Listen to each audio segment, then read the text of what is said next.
What's up, everybody? Welcome to Real Gamer News. The Wizards of Gaming are waving their scepters, bringing in an early cold for fall, signaling the end of summer and the start of winter, when we finally get our hands on the PS5, Xbox Series, new graphics cards from NVIDIA on PC, and perhaps even an Oculus Quest 2. Thanks for checking us out today on Real Gamer News, and if you liked the video, make sure to subscribe, drop a like, share it with your friends, and comment what your opinions are on all the stories that we covered today. As for myself, I've been working hard, paying the bills, opened up a PayPal for donations to keep RGN servers running.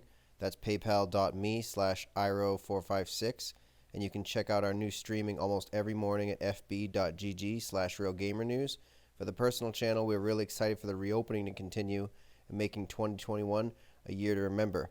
Shouts out to everybody who tuned in to our Real Gamer News stream on Facebook, which we got over 4.5 thousand views in the last stream, so we're looking forward to continuing that up, whether the views go up as not.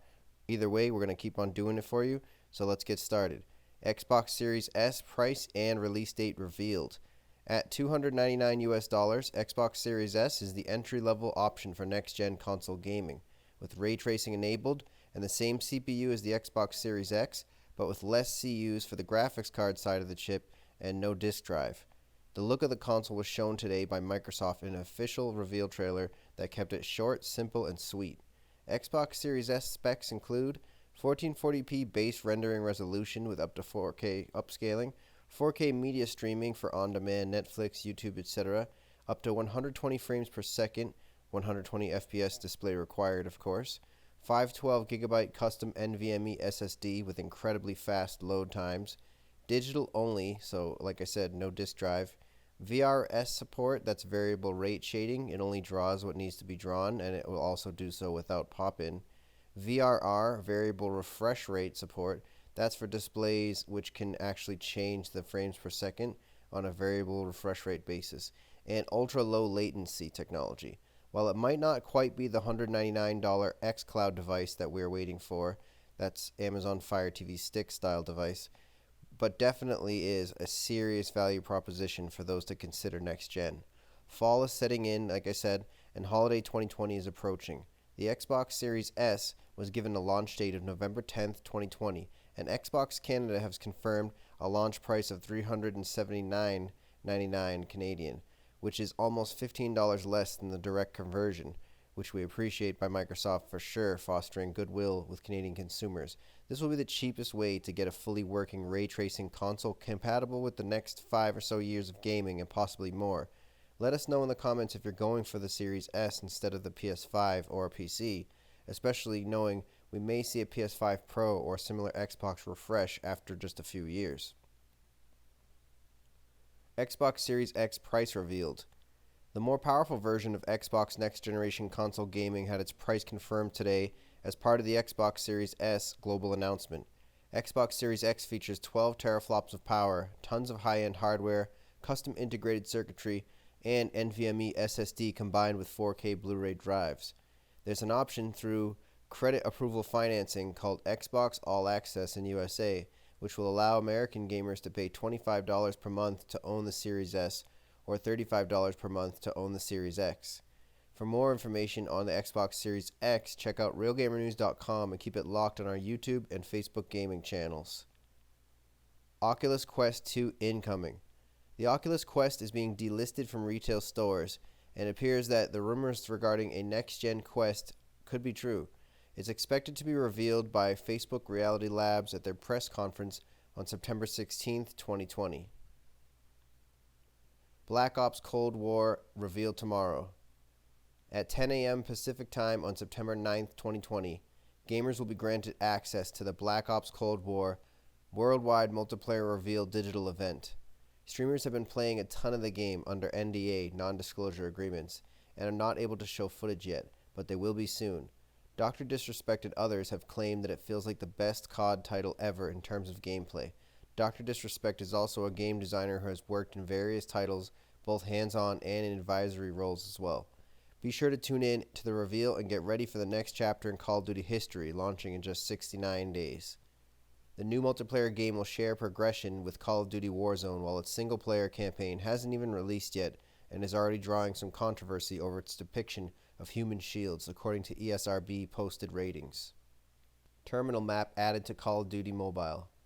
One of the most requested maps in the COD franchise has been added to the smartphone version of the game, COD Mobile. This title has been surprisingly true to the series in a way that no previous mobile game has been able to accomplish, and as such, its player base is huge and dedicated. Terminal is a map from Modern Warfare 2 featuring an airport, its terminal, planes, and various iconic flanking scenes, such as knocking out all of the windows while hunting down a target. The map is also very interesting for objective modes as there is a mix of open areas and discrete hiding spots. Super Mario 35th Anniversary JoyCon. In addition to the limited edition remasters of Super Mario 3D All-Stars, the limited edition Battle Royale game Super Mario World 35, and rumors of a Switch Pro model coming in 2021, Nintendo has also been seen patenting a new Joy-Con remote.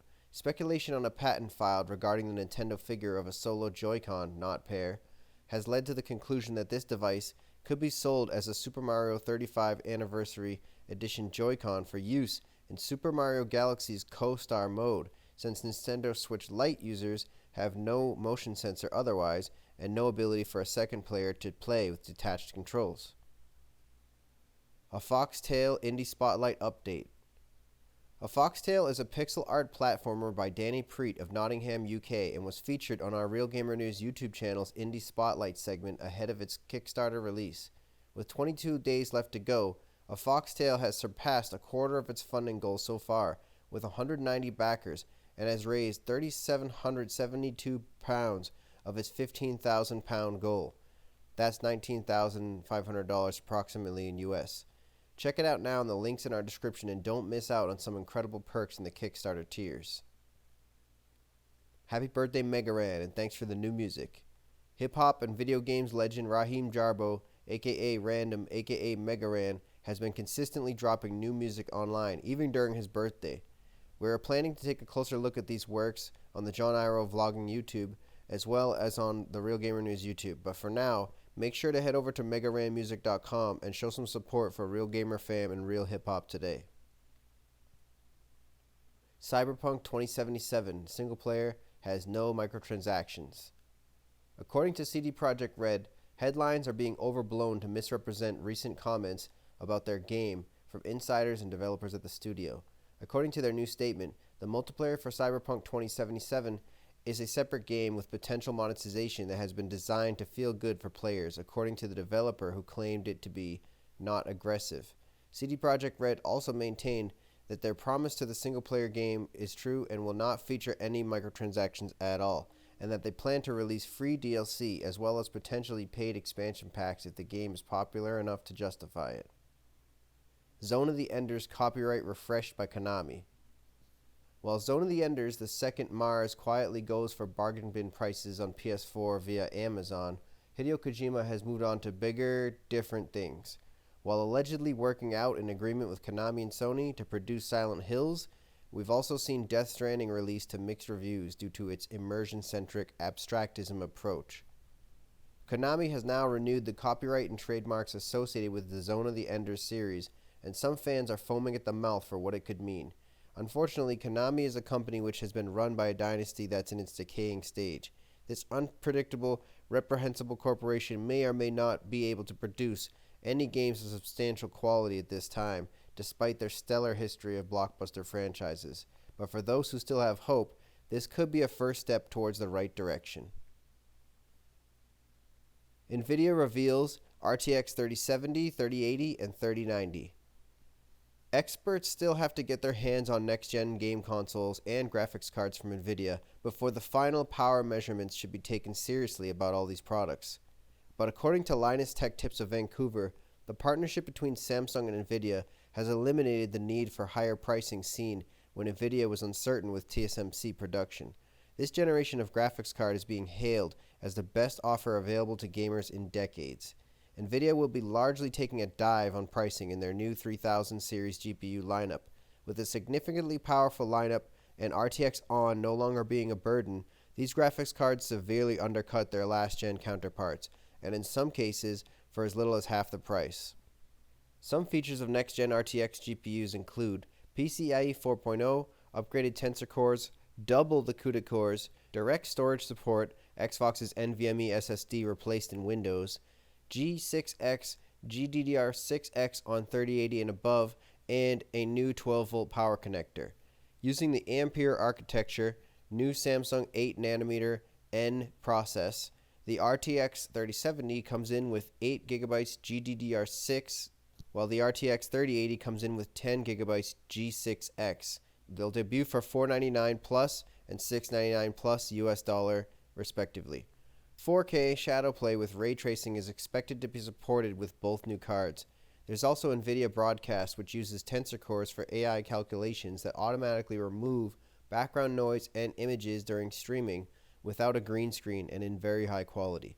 Beyond that, NVIDIA Omniverse Machinima is a full software suite allowing for game libraries and tools to be manipulated into brand new scenes. This allows creators to make fully virtual scenes from scratch using already existing software and the hardware of the RTX graphics card. There's even the RTX 3090, a triple-sized Insanity 8K graphics card which can even record shadow play in 8K of its own 8K gameplay. The RTX 3090 comes in with 24GB of G6X, 36 shader T-flops, 69 RT flops, and 284 tensor T-flops with price point at $1499 US plus at release date September 24th, 2020. Whereas you'll be able to get the 3080 on September 17th, 2020, and you'll have to wait until October if you want the 3070. Bonus. Rumor.